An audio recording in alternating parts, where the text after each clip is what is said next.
सबसे बड़ी खबर बता रहा हूं आपको, इजराइल की आंखों में अब तुर्की चुभ रहा है। भले ही तुर्की अब तक इजराइल का साथ दे रहा था या दे रहा है, वो बात दूसरी है, लेकिन तुर्की इजराइल को चुभ रहा है। रीजन क्या है? रीजन बड़ा नहीं है, रीजन वही है जो अमेरिका का होता है दूसरे देशों से चिढ़ने के लिए, कि उसके पास ताकत कैसे आ रही है, वो हमारे स्टाइल पर कैसे काम कर रहा है।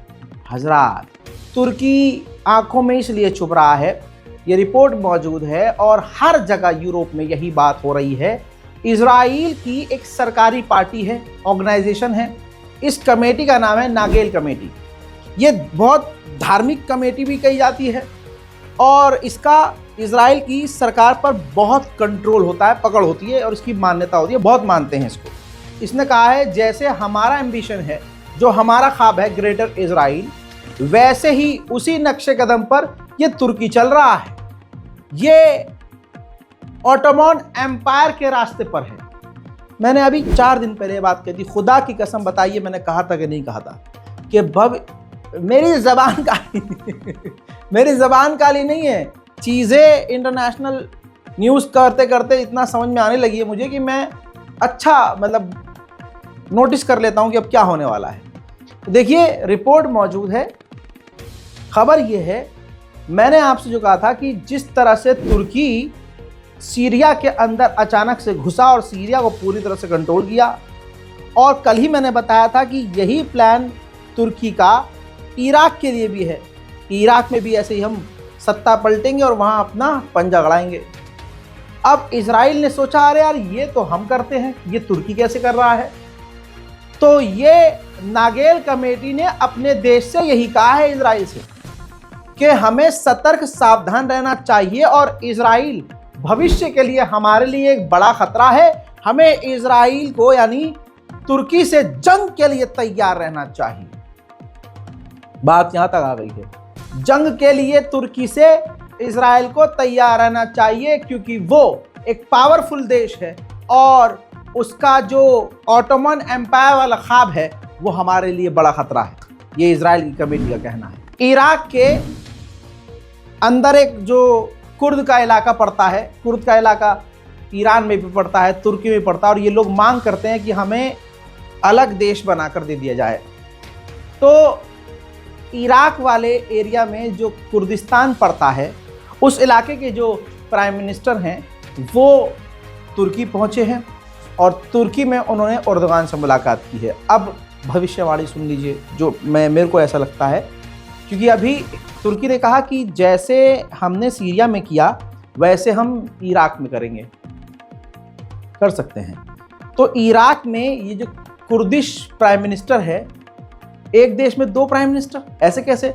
तो जो इलाका इनके कंट्रोल में आता है इराक में, कुर्दिस्तान जिसे कहते हैं, वो इराक की गवर्नमेंट और दूसरों से मांग करते हैं कि भैया आप हमें एक अलग देश दे दो।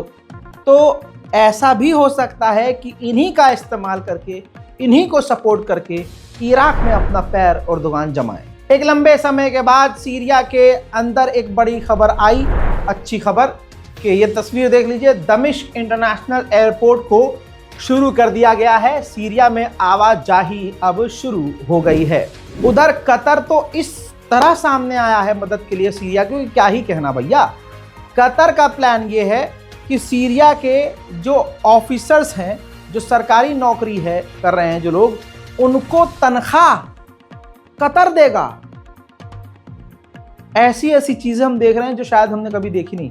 और ये एक मिसाल है कि किसी गिरते हुए देश को अगर आस पड़ोस के दोस्त चाहें तो कैसे बचा सकते हैं, उठा सकते हैं। उधर जर्मनी ने भी यूरोपीय यूनियन से गुजारिश की है कि सीरिया के ऊपर से पाबंदियां कम कर दी जाएं। उधर मेरे दोस्तों, खबर ये है जो मैं बार बार बोल रहा हूं, जो आपको समझ में नहीं आ रही है, सीरिया के अंदर से इजराइल का बाहर निकलने का कोई भी प्लान नहीं है। उधर पीकेके के लड़ाके, ये तस्वीर देखिए, सीरिया और तुर्की के ड्रोन्स के ऊपर जो इन पर नज़र रखने के लिए वहाँ भेजे जाते हैं, उन पर ओपन फायर कर रहे हैं। कुर्द यानी पीकेके इस वक्त तुर्की और सीरियन गवर्नमेंट की आंखों में बुरी तरह से चुभ रहे हैं। तो इसी तरह से लेबनान के प्रधानमंत्री बहुत जल्द सीरिया पहुंच सकते हैं और सीरिया से बातचीत कर सकते हैं। लेबनान के प्रधानमंत्री ने यह भी कह दिया कि हमने इजराइल को अमेरिका के जरिए मैसेज भेजा है कि आप जो एग्रीमेंट का उल्लंघन कर रहे हैं वो करना बंद कीजिए। आप हमारी सरजमीन पर जो गैर कानूनी तरीके से मौजूद हैं यहाँ से बाहर निकलिए, हमारे लोगों को मारना बंद कीजिए और हमारी ज़मीन खाली कीजिए। मेरे दोस्तों, लेबनान के प्रधानमंत्री अलग रो रो के कह रहे हैं कि भैया यहाँ निकल जाओ, लेकिन हकीकत यह है कि लेबनान के अंदर इजराइल दिन प्रतिदिन तबाही मचा रहा है। जैसे वेस्ट बैंक और फिलिस्तीन के दूसरे इलाकों में इजराइल की सेना घुसती है और जब वहाँ से निकलती है तबाही मचाती है। देख लीजिए लेबनान के इलाकों को कैसे बर्बाद कर रहा है इजराइल।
साथ ही एक और सबूत दिखाऊंगा। ये तस्वीर देखिए, जो सिविलियन का इलाका है, लेबनान के गांव हैं सिविलियंस के, उनके गांव के अंदर इजराइल का टैंक घूम रहा है। यानी इजराइल लेबनान के अंदर तक घुसा हुआ है। इजराइल लेबनान के नाकोरा के इलाके से पीछे हटा है और दूसरे इलाके में गया है, वापस नहीं गया है। अब नाकोरा के इलाके से जो इजराइल थोड़ा सा हटा है, वहां पर लेबनान की फौज तेजी से पहुंच रही है। देखिए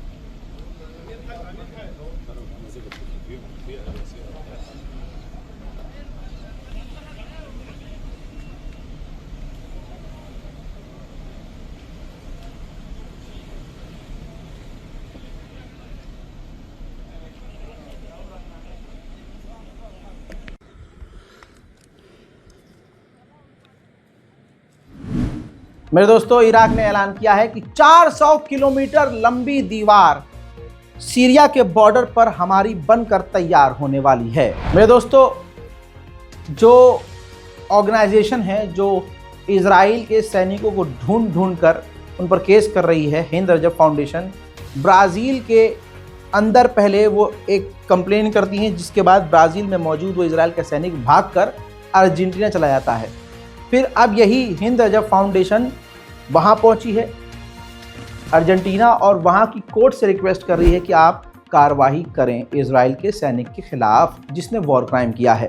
अब मामला ये है कि इजराइल के सैनिकों को कहीं भी सुकून नहीं है, कहीं से भी। ये देखिए, इजराइल ने भी वार्निंग उनको दे दी है, आईडीएफ ने वार्निंग दे दी है अपने सैनिकों को कि अगर आप कहीं जा रहे हैं तो छुप कर जाइए और ना जाएं तो ज़्यादा बेहतर है, और जा रहे हैं तो आइडेंटिटी छुपा लें। यानी इजराइल के सैनिकों का इस वक्त जीना मुश्किल है। उधर अर्जेंटीना और इजराइल ने ब्राज़ील पर प्रेशर बनाया, भैया हमारे सैनिकों को अपने देश में बचाओ। इसके बाद ब्राज़ील की पुलिस घबरा गई। ब्राज़ील की पुलिस ने जवाब दिया है पब्लिक डोमेन में कि हम किसी भी इजरायली सैनिक से कोई भी पूछताछ नहीं करेंगे, कहीं भेज पाएंगे। अब इजराइल के पूर्व प्रधानमंत्री भड़क गए हैं नेतन्याहू पर, कहा कि इस बंदे ने हमारी विदेश नीति को इतना ख़राब कर दिया है कि आज हमारे सैनिक ब्राज़ील जैसे देश में भी सेफ नहीं हैं। अब साफ नज़र आ रहा है कि हम और हमारी विदेश नीति पूरी दुनिया में फेल हो रही है। देखिए, אתמול חייל צה"ל שיצא לחופשה נאלץ להימלט ברגע האחרון מברזיל אחרי שנפתחה נגדו חקירה על הפעולות שלו בעזה בזמן מלחמת ה-7 באוקטובר. הוא לא הראשון. היו מקרים קודמים, גם כן היום בתאילנד, נורווגיה, בעוד מקומות. כמה שעות אחר כך, התאחדות ההוקי קרח של אוסטרליה הודיעה שהיא מבטלת טורניר כדי שהיא לא תצטרך להזמין לאוסטרליה את נבחרת ישראל, וזה קורה אחרי הפוגרום האלים באמסטרדם, שבו הותקפו אוהדי מכבי תל אביב, אחרי שסלובניה התחילה כבר מהלך להחרים את ישראל באירוויזיון. इजरायली मीडिया और इजरायली ऑर्गेनाइजेशन अपने सैनिकों की मदद कर रही हैं कि किस तरह से विदेश में अगर आप कहीं जा रहे हैं या आप किसी ने पहचान लिया है तो आपको कैसे उनसे बचना है। उधर मेरे दोस्तों इजराइल का पूर्व डिफेंस मिनिस्टर कह रहा है कि इजराइल गाजा के अंदर वॉर क्राइम कर रहा है और इजराइल के सैनिक विदेश जा रहे हैं तो उन पर मुसीबत पड़ रही है और ऐसे में हमारी गवर्नमेंट कुछ नहीं कर रही।